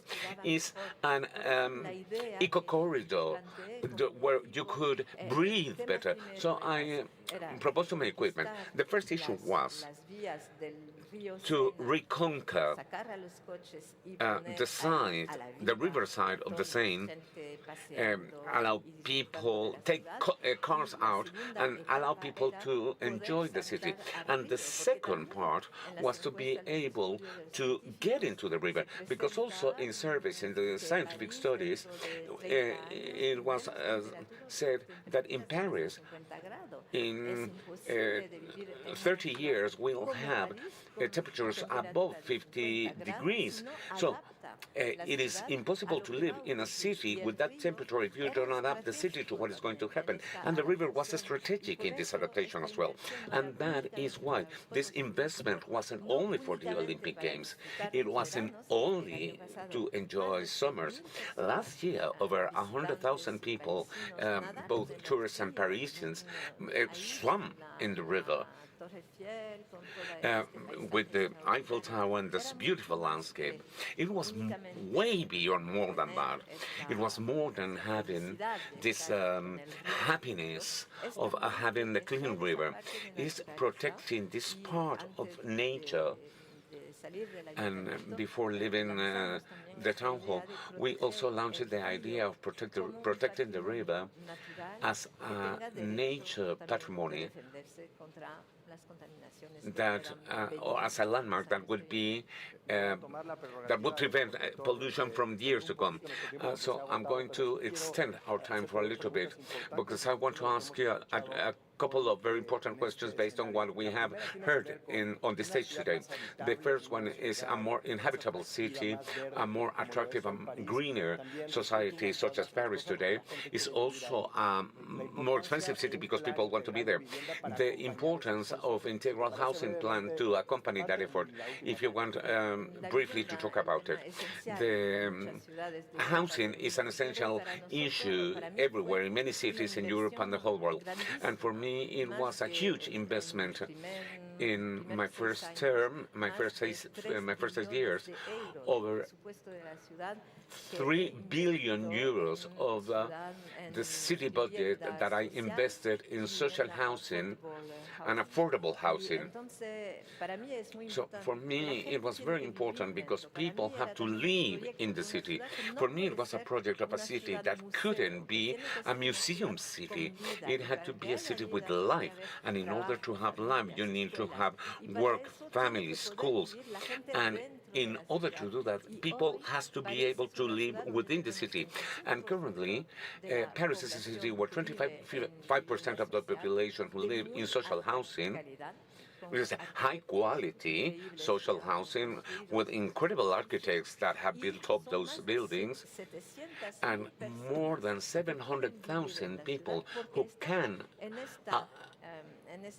live in the city because they are in this public market, regulated and protected city that allows them to live there. And we have to go beyond there because it's essential to have middle classes within the city.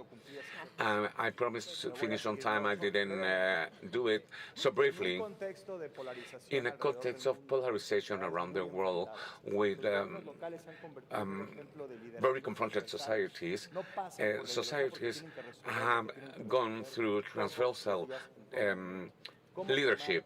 How do you take that example and bring it to a national and international context?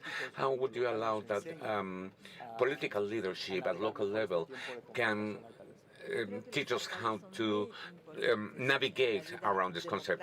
I think mayors are very important in political and democratic life in all the countries in the world because we are, let's say, special politicians. We are politicians, and we play in the world at local, national, international level.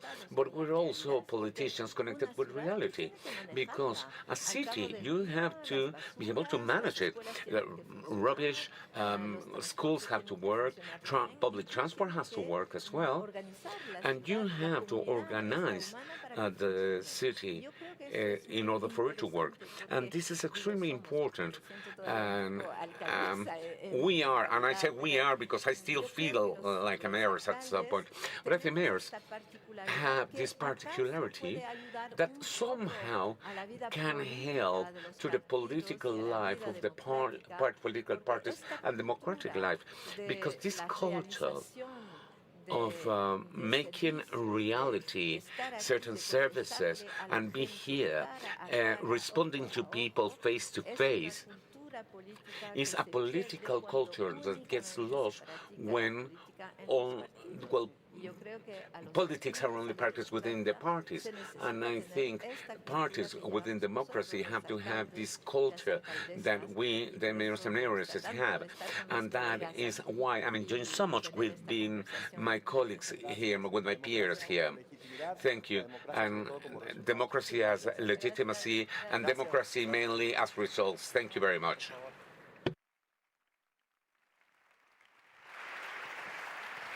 All right, well, we are back, and I actually have a question for all of you. Have any of the mayors on stage today shared a great new idea that you think could work for your city? Please raise your hands. If so, have you heard any great ideas today? Okay, lots of hands raised in the audience. That's great.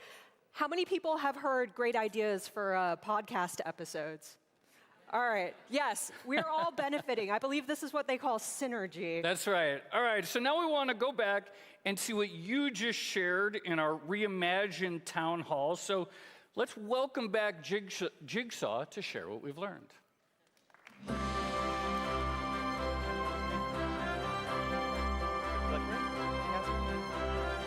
don't have it.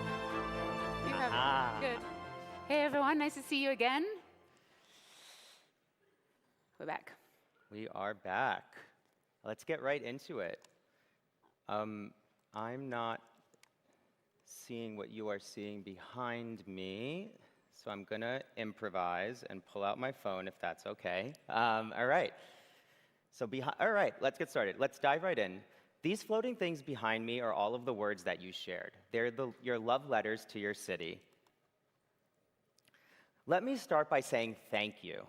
Over 700 of you in this room joined the conversation about what makes your city so special, and you had a lot to say. In just a few minutes of interacting with our AI interviewer, you shared over 100,000 words.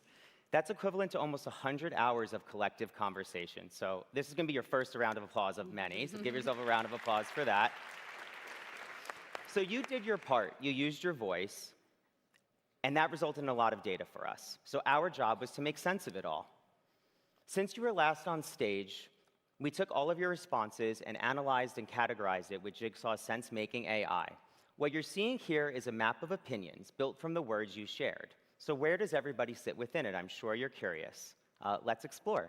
This is the magic of AI. So we distilled thousands of quotes into 6 key themes and over 50 sub-themes about what makes your city so special. The themes ranged from arts and creative expression, to economic accessibility and convenience, to natural landscapes and recreation, to cultural identity and heritage. All right. So first we showed you what the crowd was thinking. Step 2 is understanding the why behind the what. So let's zoom into cultural identity and heritage to take a look.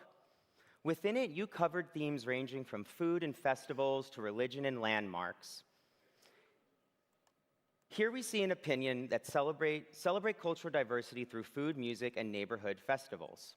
I'm going to read one specific quote from this group. There were many diverse quotes that supported this. My city has some of the best food in the world. The flavors of the local home-cooked meals create a sense of nostalgia and enjoyment unlike any other. By a show of hands, who in this room thinks their city has the best food? All right, we all think we have the best food, so that's not particularly surprising. Another said, the pizza is great. Just come to my city to try, and you'll be back sooner than you think. So I'm pretty sure a New Yorker wrote that one, or maybe an Italian. Jumping to a completely different part of the map, here's a really different opinion. Proximity to mountains and forests offer a necessary escape from the pressures of urban life. And a quote supporting it. My city's special sauce comes from the quiet times when I'm driving the back roads and seeing all the trees around me, calms me down and reminds me of the power of nature. That's a really beautiful one, and it goes to show you that there are many ways to love your city. So I want to show you one last thing. I could keep going forever, but we can't. When scanning all the data, one theme dominated the conversation, and that theme was community. The largest grouping on our topic map is that of community and social connection, and it was indeed a gold mine of opinion, so that's why we highlighted it in gold for you. Actually, references to community came up everywhere across the opinion map, and here you see every possible mention light up, even across other topics. More than half of you in this room talked about community and connection, talked about family, neighbors, home, tradition, legacy. And even when you were talking about food and outdoors earlier, you were actually talking about community. You love your parks and churches because they serve as family and social gathering spots. Music and sports are not just for fun, they're a way to bring people together in community and a sense of pride. As this quote shares, one of you even mentioned cooking as a way of connecting with your pain-in-the-butt suegra. That's mother-in-law in Spanish, so if we have some laughs, I'm sure it's for the Spanish speakers in the audience. I'm going to end on just community. From all around the world, the shared value of community connects us. None of us are here at CityLab because we care primarily about pavements or paperwork. We're here because we care about each other, we care about the people back home, and the belief that together we can build something special and better for all of us. So thank you, Madrid, for joining us in this experiment, for your words that created these visuals, and give yourself a round of applause.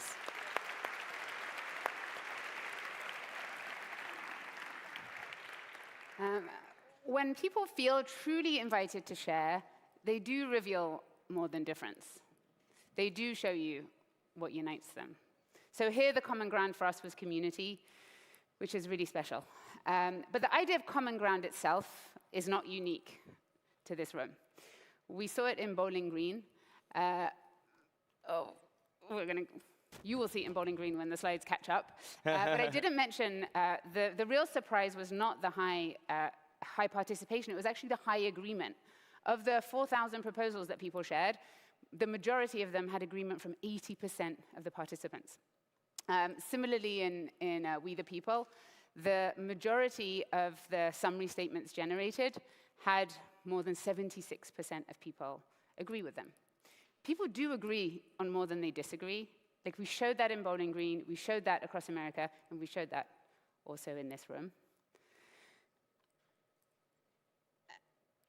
There's sometimes a story that we tell ourselves about cities, that they're too big or too divided or too complicated for anyone to agree on anything. But what we showed here is a different story. Actually, underneath the complexity and the politics and the problems, there are shared values. You can ask any mayor here today to check that that's true. When I went back to Iran at age 19, it occurred to me that if the active listening could be engineered out of society, it could also be engineered back in. And that's the work. And based on everything I've seen, I believe it to be possible. So I'm going to leave you with one question. It's the question that Doug Gorman asked the people of Bowling Green. He said, what could Bowling Green be? My question to you, especially those of you who run cities, is what could your city be if everyone in it felt truly heard? Please go and find out. Thank you.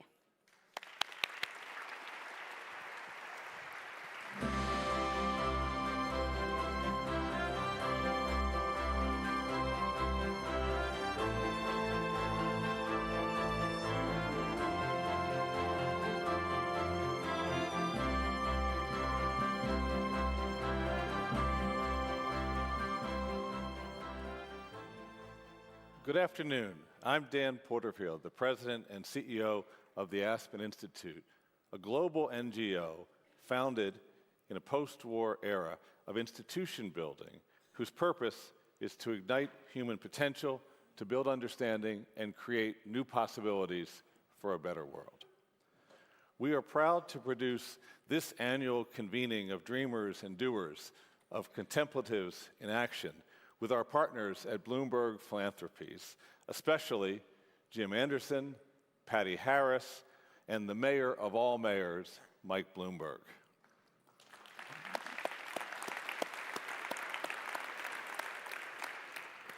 Mayor Bloomberg's lifetime of public deeds demonstrates the truth of Cervantes' great observation. Great people create great acts of kindness. It is especially meaningful for the Aspen Institute to convene here with you in Madrid, the city of the bear and the strawberry tree, which holds such a special place in our founding story. You see, in 1949, the Spanish philosopher José Ortega y Gasset came to America, to our state, to Colorado, to help create our foundational understanding as an organization that through dialogue, we can bring cultures into contact and frame and solve problems together. 75 years later, Professor Ortega y Gasset's spirit still guides us. The Aspen Institute has now become a global network with more than 14 centers of excellence all around the world, including Aspen Kyiv, where self-defense serves freedom, and Aspen España, led by José María de Roselia, who is here today. We love creating the conversations where culture meets commerce, where politics meets policy, where art meets action, and where innovators of every type and age advance our shared humanity. And so, it is now my great honor to welcome a leader who embodies this spirit, someone who understands the power of cities and culture and democracy and thought. President of the Government of Spain, Pedro Sánchez.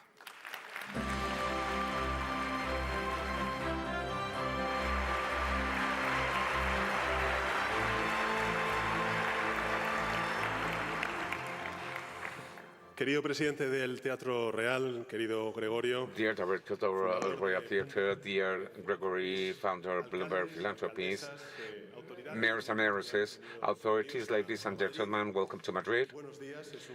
Good morning. It's a pleasure to be here with you in the capital of this great country, which is Spain. In 1973, I was 1 year old. A European city did something that forever changed the course of history. Go back and locate yourself there. 1973, full crisis, petrol crisis as a consequence of the Yom Kippur War. Humanity is aware for the first time of their excessive dependence of fossil fuels and the impact that this dependency has on geopolitics and the geopolitics of their provision. Cities of the world, around the world, have suddenly faced a huge crisis caused not only by the increase in the price of petrol, but also because of the scarcity of the fuel. Many places are paralyzed and others, and I'm going to put the example of someone from Copenhagen.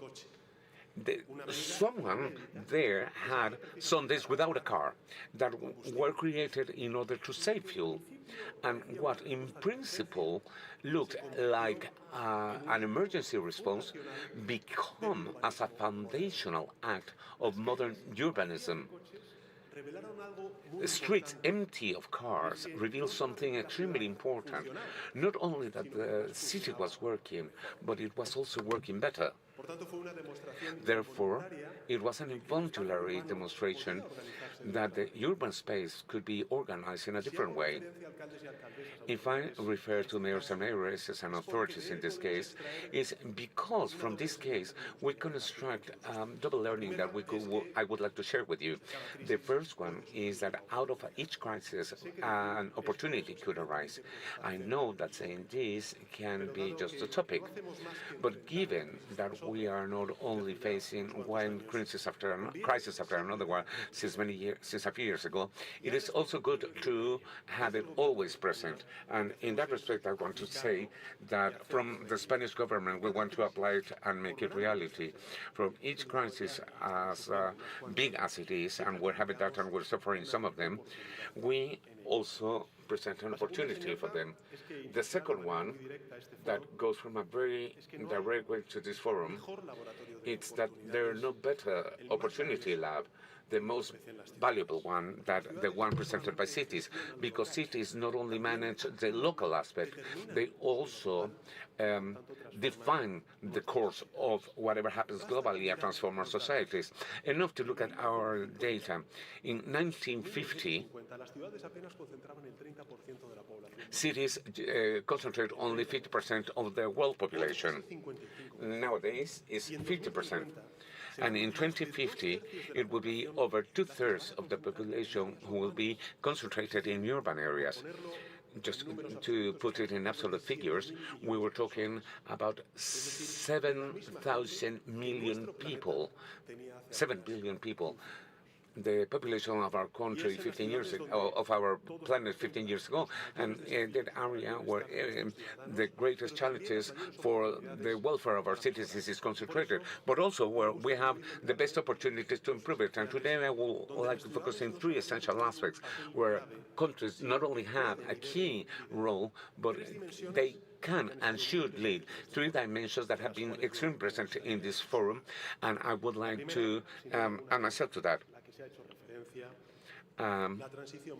First, the green transition that had been referred to before, the energy transition. Cities take less than 2% of the planet's surface, less than 2%, but they concentrate the 75% of global emissions, 2% of the land. So adaptation and the fight against climate change takes place in our streets, and the Spanish cities are an example to follow. They do it in the decarbonization on daily life, green public transport, low emission zones, efficient buildings. Por Vitoria-Gasteiz, en el norte de España, en el País Vasco, que ha sido la capital verde europea en el año 2021, referencia internacional por su anillo verde, por su movilidad sostenible y por su gestión de un bien cada vez más escaso como es el agua. Lo hacen también en la We also do this in the renaturalization of urban space, cities that reduce temperature, lower temperature, improve the quality of air, protect their citizens from the heat waves, unfortunately increasingly frequent. Other cities also like Pontevedra in Galicia, Barcelona in Catalonia. The first Pontevedra put in urban space at the service of people and re-greening its environment, and Barcelona with a model of super blocks that have restored urban life and district life in small neighborhoods. Also, 3 models with the same objective, the same message, that is the fight against climate change is not only a global agenda, but a local commitment. In fact, I'm proud to say that Spain is in the top of the countries with most cities in the net zero cities that comprises over 100 cities in our continent. This position of leadership, I think, is the result of aligning national politics with local action, and some want to go against this, and this is happening as a consequence of the formation of regional governments that deny the effects and the nature of this climatic emergency. We also have this problem in Spain. The second area where cities are called towards leadership has appeared in this forum is on housing. The main reason of inequality, at least in Spain, over 60% of inequality in Spain is inequality by the impossibility of many citizens to obtain housing. In Europe, there's been a deep crisis. Now speculation is expelling families from their districts and turning cities into theme parks, destroying the identity and the soul of cities. Capitals such as Madrid, Budapest, Lisbon, they have families who allocate over 70% of their income to housing. Something that clearly is a source of social injustice and unrest by the population, of course. And we have two options here. We have a dilemma that must be resolved. You can either look somewhere else or intervene in a market that is inoperative. And we also have decided to intervene in a dysfunctional market. In 2023, we implemented the first law in democracy period in the right of housing, and in a state which is like Spain, almost like a federal state. The regional governments are responsible for the competencies on housing, and with this new law they can declare stressed areas, and this allows cities to act on spaces in a sensitive manner without damaging owners and providing these government tools to promote affordable housing. But there has to be a will to apply this law. Barcelona has done it, and the results are in sight. Since 2024, the price of new housing has gone down 2.7%, and cities like Pamplona, Bilbao, Coruña have followed the same path. And we hope we'll have similar effects or results, where in the countries where this is not applied, prices go up and up. Where market is intervened, it has results, and otherwise the problem gets worse. That's why I think it is important to apply those tools we have to face the biggest housing crisis in Spain, as well as in the rest of Europe. The third area where cities are called to lead is that of opening or openness. I maintain that Spain is an open country and that issues we have are based on whether we want open or closed society. And mainly in Western societies, we have a demographic issue with the reduction of births. So cities are called to lead the opening, the integration of the diversity, the welcoming and the dynamics generated by this. We're saying that cities are the main theater on which we are deciding what kind of society we want to have, either an open and prosperous society or a closed and impoverished society. If you allow me the comparison, if our planet were a human body, the cities are and will be its vital organs, those who not only allow us to stay alive, but also define what kind of beings we are or want to be. Therefore, I would like to acknowledge the cities who have named themselves as sanctuary cities. Despite the big pressures being suffered, they say no to injustice, no to discrimination and persecution. Cities, courageous cities, who have raised their voice, because cities are the first doors that are open to those who need to have a vital project. The first place of arrival and the first place where somebody wants to start again. everything can be measured there. We measure our ability to integrate, our ability to be good neighbors, to imagine, and we measure our degree of humanity, of humanness.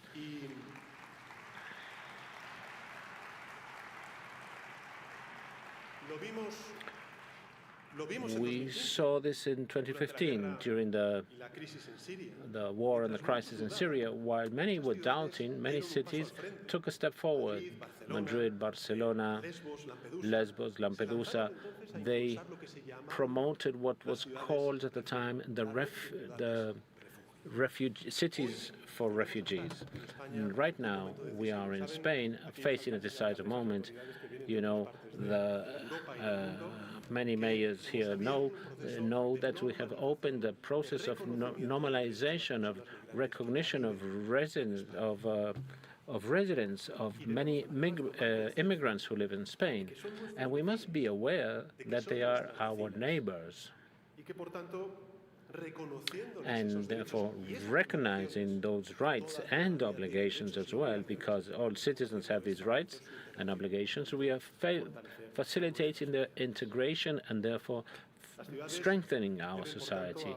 So cities must lead this normalization process of harboring diversity as well as a source of prosperity, and because history has shown us that the cities that welcome foreigners or immigrants are the first to benefit from their welcoming. So we have Mike Bloomberg, the alma mater of this initiative, so I'm very grateful to him. Mike, once you said that after years creating companies, after building an empire, nothing had prepared you to be the mayor of New York, which was by far the most difficult job you had. I know that many majors here can believe that. I, of course, believe you. Because to govern a city is not just an easy task. It is a very demanding task and highly complex, in many cases heroic. Even so, more in a period when the values have always been represented by cities, as you refer to them, openness, progress, are being questioned, not by minor actors, but by highly powerful actors. So facing these challenges to identity of cities, I think we need mayors such as you, bold, courageous, and committed, to follow the example of a great mayor of Berlin 65 years ago, who was subsequently the chancellor, that is Willy Brandt. Willy Brandt said that on the night when the Berlin Wall came down, he was outside of the city, but as soon as he learned what was happening, he took the first plane back to Berlin. He knew that he couldn't do anything. He couldn't do anything to stop that insanity. That is when the Berlin Wall was built. But he knew that the inhabitants of that city needed to have him there on the day when this wall was built. So wasn't only about resolving, but about being there with his people. So that is what I ask you, to continue to lead with proximity, always side by side with your citizens, regardless of how long they have been registered or where they come from, and always using the best tool that we have, and which is evidenced by this initiative, which is knowledge, evidence, and science. In short, that which makes us dignified and human. That is all. Thank you very much.